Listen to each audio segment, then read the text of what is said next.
अगर आप करते हैं ये काम तो नरक में जाने के लिए हो जाएं तैयार। जी हाँ दोस्तों, आज की कहानी का यही शीर्षक है।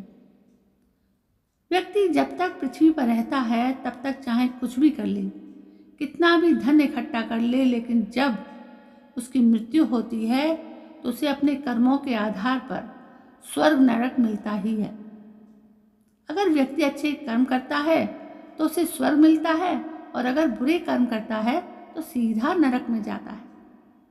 कुछ काम तो ऐसे हैं जिन्हें करने से व्यक्ति को नरक की यातनाएं झेलनी ही पड़ती हैं, वो उनसे बच नहीं सकता। आइए आपको बताते हैं ऐसे कौन से काम हैं जिनके करने से व्यक्ति सीधा नरक में जाता है। भविष्य पुराण के अनुसार पृथ्वी पर जन्म लेने वाले हर प्राणी को तन मन और वचन से किए गए बुरे कर्मों का फल भोगना पड़ता है। कुछ पाप महापाप माने जाते हैं जिन्हें करने से नरक में सबसे बड़ी सजा भोगनी पड़ती है। गुरु पत्नी के साथ संबंध रखने वाला या गुरु पत्नी को बुरी नज़र से देखने वाले मनुष्य को ब्रह्म हत्या से भी बड़ा पाप लगता है।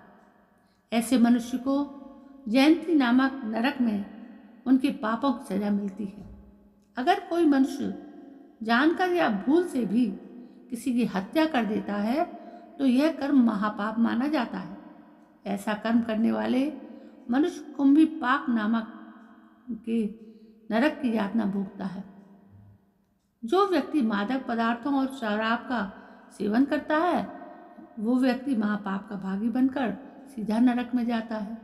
अपने से कम तबके के मनुष्यों और पशु पक्षियों पर अत्याचार करने वाले व्यक्ति के पाप कभी समाप्त नहीं होते हैं। ये सब महापाप की श्रेणी में आते हैं। जो मनुष्य दूसरों की वस्तु हड़पने या चुराने का प्रयास करता है वो भी महापापी बन जाता है।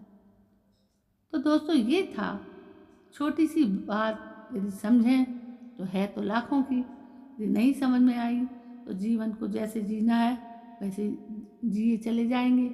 कोई लक्ष्य नहीं है हमारे जीवन का। तो कैसी लगी ये छोटी सी बात और एक छोटी सी कहानी। कल मैं फिर हाजिर होती हूँ, तब तक के लिए जय हिंद, वंदे मातरम।